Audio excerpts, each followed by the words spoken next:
7 de la mañana con 31 minutos. Nosotros ya nos encontramos en nuestro segmento de entrevista. Le damos la bienvenida a Paco Moncayo, consejero de Gobierno para la Seguridad Nacional. Muy buenos días, general. Muchísimas gracias por su conexión a esta hora a Noticias 7. Y quisiera iniciar preguntándole, una vez que hemos conocido que se ha declarado al terrorismo como amenaza del Estado, ¿qué es lo que viene? Buenos días. Muy buenos días, qué gusto estar con ustedes y con la audiencia de este importantísimo medio de comunicación. En los últimos días hemos vivido realmente acontecimientos que con el tiempo se van a valorar adecuadamente. La decisión que tomó el COSEPE de declarar a los grupos y actividades del crimen organizado como actos terroristas que atentan en contra de la soberanía, la integridad del Estado, es un paso audaz, un paso importantísimo que todavía no está siendo bien valorado. ¿Por qué? Porque hemos tenido ya una historia de respuestas, de reacciones frente a un crimen organizado cada vez más violento, más brutal, más impiadoso. ¿Por qué? Porque los paradigmas con los que venía trabajando el Estado eran buenos para la época de la violencia común, del crimen común. Pero ahora estamos en otro escenario. Globalmente el terrorismo ha sido declarado como la amenaza más grave e importante para la humanidad. Entonces, ahora reconocemos que los estados de excepción no venían dando resultado porque usted tiene que cada vez dentro de las normas, dentro de los plazos, estado de excepción. Pasa el estado de excepción, no ha pasado nada, la gente se desencanta. Yo digo que en definitiva la excepción se ha convertido en la regla. Entonces por eso había que cambiar de paradigmas. Ahora ya las Fuerzas Armadas, siendo la acción del crimen organizado, acto que afecta a la soberanía e integridad del territorio, conforme al artículo 158, pueden actuar sin necesidad de estar declarando situaciones de emergencia cada vez y sin los resultados que se esperan. Es un paso realmente valiente que ha tomado el país, que han tomado las altas autoridades del país que conforman el CONSEPE.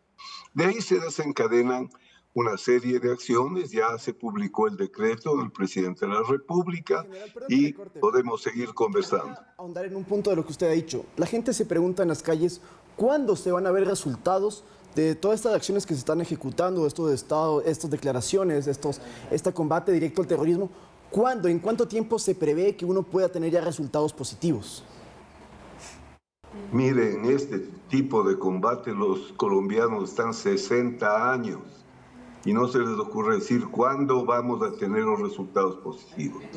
Yo sé que vamos a tener resultados positivos y vamos a tenerlos pronto, pero sería audaz. Vean México, 40, 50 años y no pueden ofrecer de un día para otro resultados positivos. Lo que sí se puede ofrecer es que con las nuevas reglas con las que se va a enfrentar el crimen organizado, va a sentir que en el país ha cambiado dramáticamente el contexto en el que venía trabajando. El crimen organizado va a entender que hoy este es un país hostil a sus actividades. El crimen organizado va a entender que va a ser atacado en todas sus múltiples expresiones.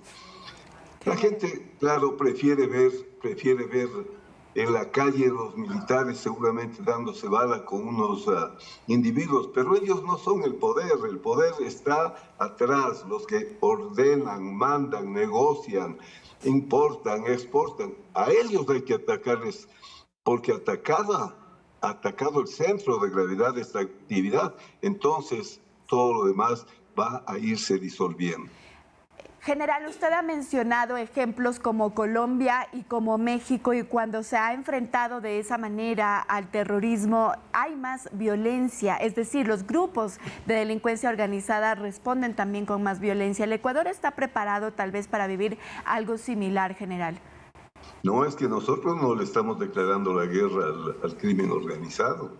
Esa es una visión que no ha funcionado ni en México ni ha funcionado en Colombia. La respuesta del Ecuador es una respuesta original, suya, propia, una estrategia diseñada por nosotros mismos.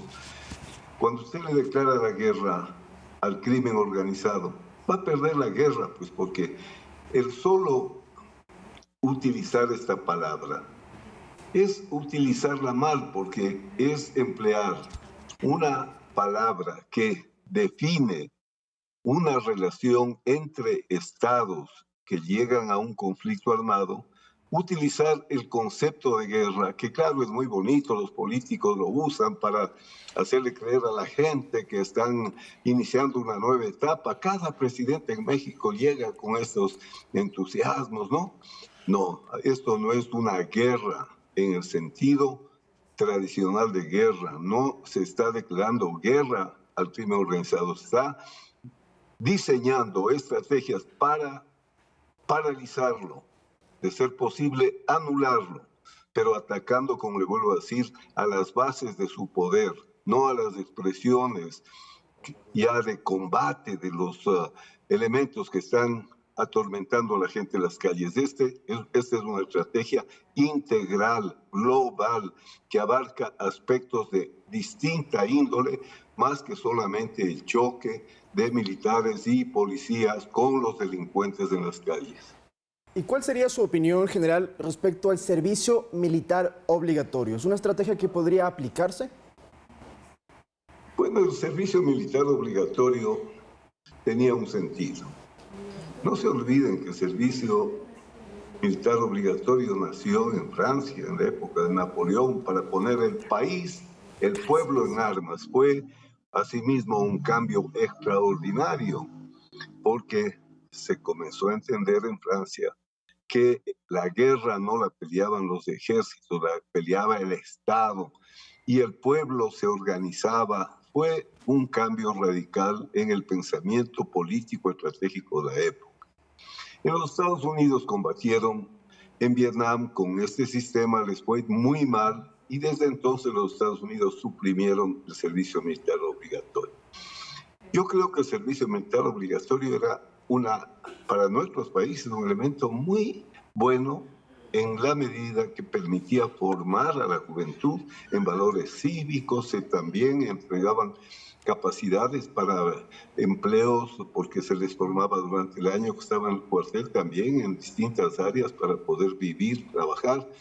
Bueno, eso fue suprimido por la Constitución, esto no está en debate, sin embargo, mire, ahora que no es obligatorio, que es voluntario, cada vez que acuartelamos están las filas de los jóvenes que quieren ir al cuartel, de manera que no es un tema que vaya a afectar a la operación de nuestras instituciones. General, quisiera ir hacia otro ámbito también de la seguridad y es lo que ocurrirá dentro de las cárceles. ¿Se tiene previsto tal vez que el ejército ingrese a los centros penitenciarios para mantener el orden ahí?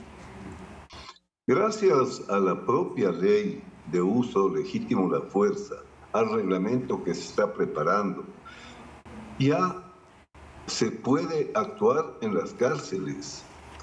Por ejemplo, para las operaciones de control de armamentos, de explosivos, pueden ingresar las Fuerzas Armadas coordinando con los servicios que son propios de esta área.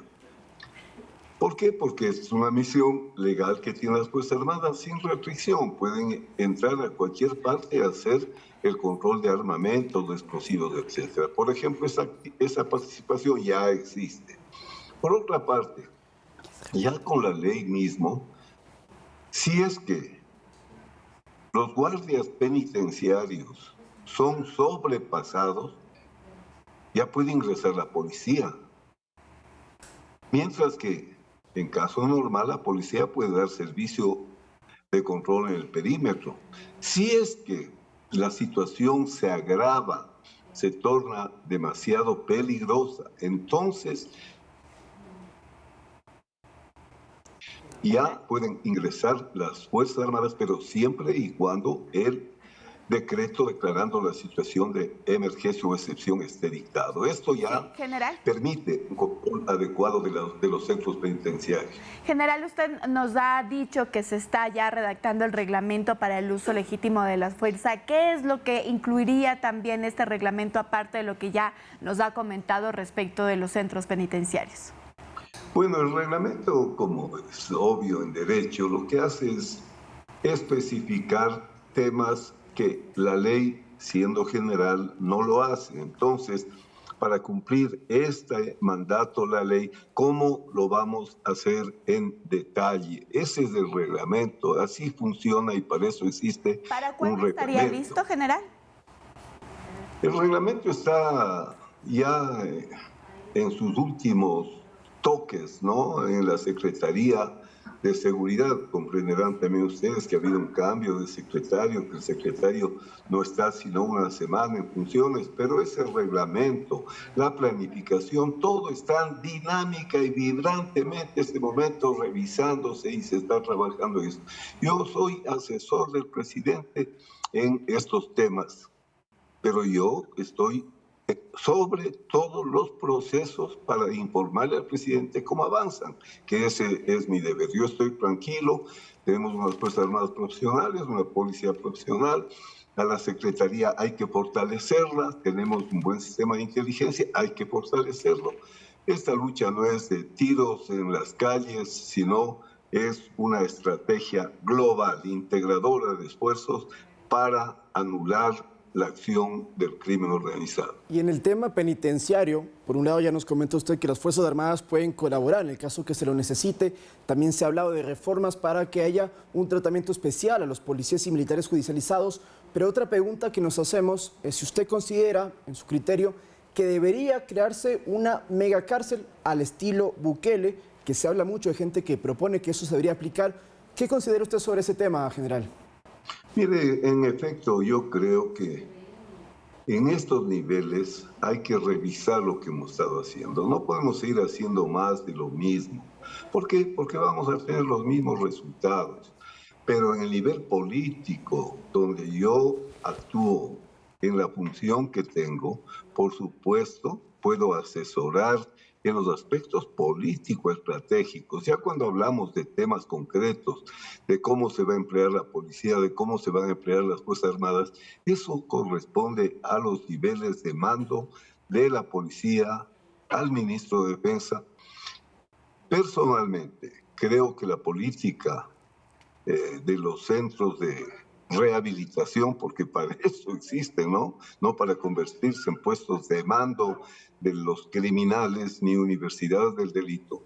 Debe también ser revisada, tiene que observarse cómo se puede maximizar los resultados con los recursos que se invierten, porque el país gasta mucho dinero en estos temas y no es justo que no tengamos los resultados correspondientes. Hay que anular esos centros de mando del delito.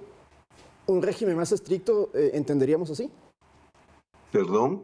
¿Un régimen más estricto en los centros de rehabilitación quizás? ¿Eso le entendemos, general? La señal se está oscureciendo, podría... Sí, ahí no se escucha, general. Ahí le escucho. Entonces, pero retomando la pregunta anterior, es decir, quizás centros de rehabilitación más estrictos o con un control ya diferenciado, quizás en lo que se hace en La Roca, en otro centro quizás más grande, algo así, general. Pero por supuesto es que no puede usted unir a un ladronzuelo que cae preso con un criminal con un historial terrible de violencia, porque, como se ha dicho ya coloquialmente, ¿no? Entra alguien porque asaltó a un taxi y en el centro penitenciario se perfecciona y cuando sale un delincuente hecho y derecho para ya operar en las grandes ligas del crimen. Entonces hay que diferenciar el trato, pero esos ya son los temas tácticos, ¿no? Que corresponden a esos niveles y que en esos niveles hay que supervisar que se estén realizando como corresponde. Hay gente con experiencia, ya hemos sacado experiencias de nuestros propios errores, tenemos entonces que ir corrigiendo estos temas. General, finalmente quisiéramos conocer, y retomando también las preguntas, ¿cuál sería entonces el siguiente paso que se va a tomar respecto de la seguridad? ¿Qué se va a continuar realizando? Y cómo han visto en estos últimos días pues, las acciones que ya se han tomado. Bueno, en primer lugar, entonces hay que explicar que hay una pirámide. Las decisiones políticas las toma el presidente. En primer lugar, las toma el COSEPE. Como en este caso, el COSEPE le ha recomendado al presidente emitir un decreto. El decreto está emitido, para mi concepto es un decreto impecable. O sea, en el nivel político están dadas las disposiciones. ¿Qué pasa enseguida? Ese decreto baja al comando conjunto, al comando de la policía, y en ese nivel se desarrolla la planificación ya estratégica. Ellos emiten órdenes a los niveles operativos. Estos niveles operativos a la vez emiten órdenes a los niveles tácticos, o sea, como verán, de la decisión del COSEPE se van desencadenando en cascada una serie de procedimientos que van a llegar hasta la patrulla, que va a destruir, por ejemplo, un laboratorio ilegal donde se está produciendo la droga. Como verán, es un sistema complejo, pero que funciona porque las Fuerzas Armadas y la policía están trabajando en eso toda la vida, están capacitando para eso todo el tiempo. Hay que confiar en ellos, tenemos muy buenas Fuerzas Armadas y policía y los resultados espero que los vamos a ver. De acuerdo, muy bien. Muchísimas gracias nuevamente por su conexión a Noticias 7 General. Ha sido un gusto. Conversábamos con Paco Moncayo, consejero de Gobierno para la Seguridad Nacional, y con esto nosotros nos vamos a una pausa, amigos. Quédense porque viene Deportes.